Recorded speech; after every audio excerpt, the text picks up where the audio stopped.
Good morning, students. Hope you all are well. So today we are discussing this light and shadow chapter. I think different type of object, transparent, translucent, and opaque objects we have already discussed, and I think you have understood. So now let's start with shadows. Okay. So what is shadow, and when this shadows will form? So when an object is placed in front of any source of light, so a dark patch is formed, right? Means suppose one source of light or one candle is there, and in front of this we'll put a book or any kind of object. So a dark patch will form.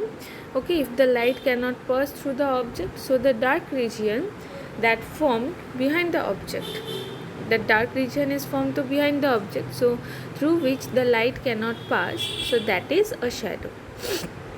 Okay, like let's take a plastic sheet or tracing sheet or cardboard and a torch. Okay, so hold the sheet one by one in front of a wall or a screen and flash the torch light on the sheet. Okay, so now you write your observation. So what you will observe? So you will observe that the opaque cardboard sheet does not allow any light to pass, because it is cardboard, it is a opaque object, so it forms a clear dark shadow on the screen, whereas the translucent object, that is the tracing sheet or tracing paper, forms a lighter shadow. Why? Because it is translucent object, that means it allows the light to pass partially through the object. Okay, and the transparent plastic sheet does not form any uh,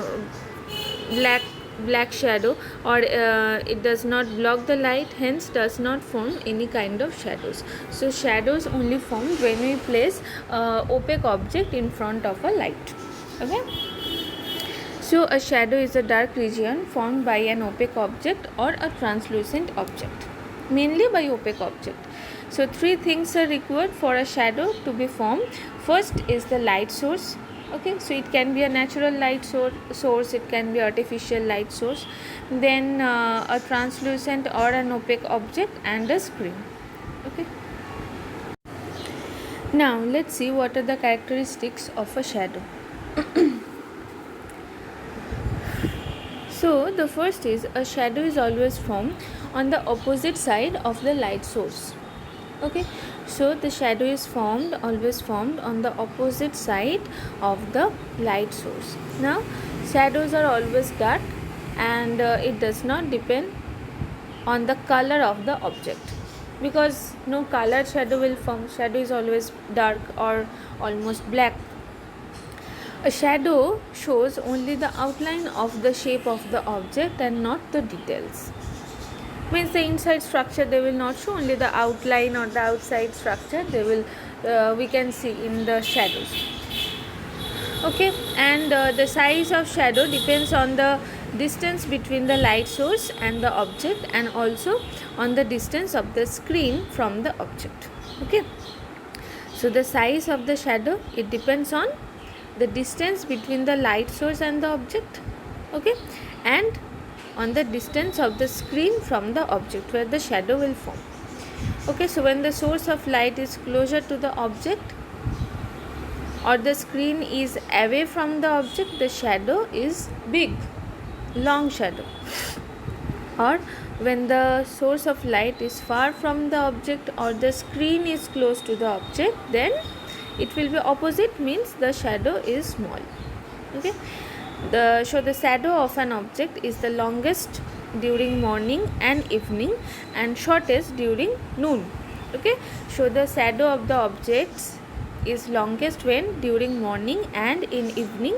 Okay, and the shortest during the noon. So this is because the rays of the sun are slanted in the morning and evening. Okay, and straight above our head at noon.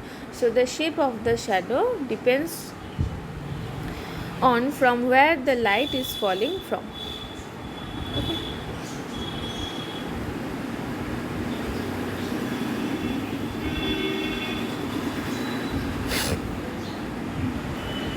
Now some eclipses are there. Acha, first see the moon. So the moon is the Earth's natural satellite, you know, and it is our closest neighbor. So it does not have its own light, you know, na, because do moon have their own light? They don't have their own light. It reflects the sunlight. So we see different phases of moon due to the sunlight that falls on the different portions of the moon as it moves around the earth. Okay, so we know that two movements of the earth are, one is rotation and another is revolution. Okay, two movements of earth, one is rotation and another is revolution. So as earth is an opaque object, the rotation of the earth causes day and night. Earth is not a transparent or a translucent object. Earth is an opaque object. Okay, so when one half of the earth faces the sun, it has the day because it reflects the sunlight, whereas the other half away from the earth is in its complete darkness and experiences night because at that portion it does not reflect sunlight.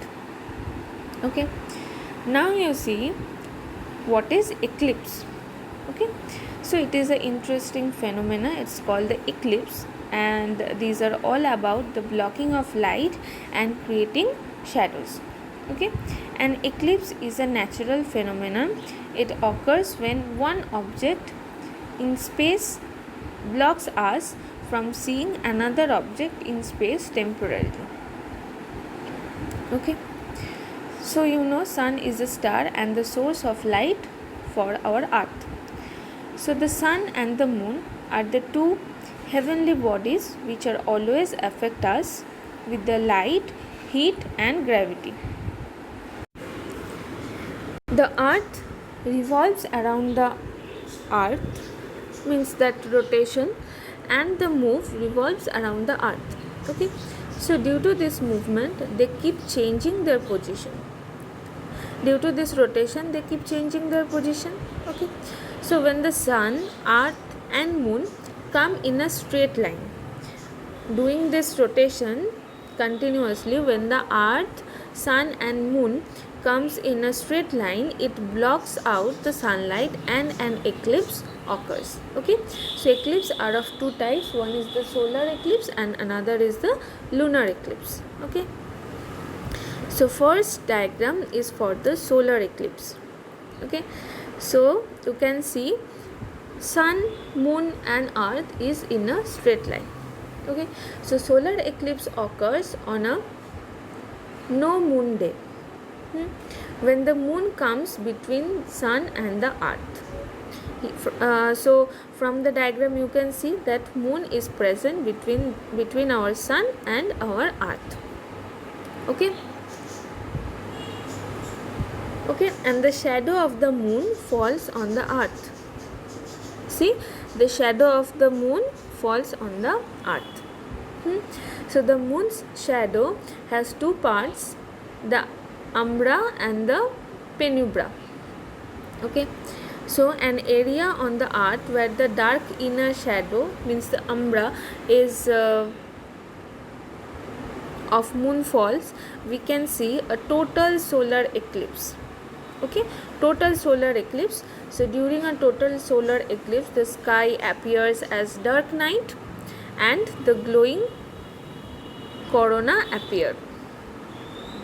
Okay, and partial solar eclipse can be seen from an area on the earth where the faint outer shadow, that means penumbra, of the moon falls. Okay, so solar eclipse forms when the sun, moon and the earth is in straight line and the shadow of the moon falls on the earth, so the moon blocks out the sunlight. Okay, so it forms the dark environment, so its shadow falls on the earth. So the moon's shadow, we can divide it into two parts. One is the umbra and another is the penumbra. So when the from the region where the darker inner side shadow means the umbra of the moon will form. We can see the total solar eclipse, and the total solar eclipse, when during the total solar eclipse the sky appears as dark night and the glowing corona appear, and in the partial solar eclipse where the outer shadow means the penumbra of the moon falls. Okay, so this diagram of solar eclipse you have to practice. Okay, now what is the importance of solar eclipse? Solar eclipse enables us to study the outer layer of the sun called the corona. Okay, usually it is difficult to observe it due to the bright rays of the sun. So with the X-ray plate or this kind of plates we can see this solar eclipse, you know. Okay, just a few days ago that solar eclipse occurred now. Okay, now is the lunar eclipse. Okay, one caution is there that never view a solar eclipse with naked eye. We must always remember to wear the ultraviolet rays protected dark glasses while observing the solar eclipse, as the bright sunlight might damage our eyes. Okay, next is the lunar eclipse. Okay, lunar eclipse occurs on a full moon day when the earth comes in between the sun. In solar eclipse, moons come in between earth and sun. Here lunar eclipse, earth will come in between sun and the moon, so the light from the sun to the moon is blocked. See the diagram? So the shadow of the earth falls on the moon, okay, due to which the moon cannot see. The shadow of the earth falls on the moon so that we cannot see the moon. So if the shadow of the earth covers the moon completely, it will be total lunar eclipse. Then the moon looks red, turning a total lunar eclipse. And when the shadow of the earth covers only a portion or partially of the moon, then it is said to be a partial lunar eclipse. So this diagram also you have to learn, or you have to practice these two diagrams, solar eclipse and lunar eclipse.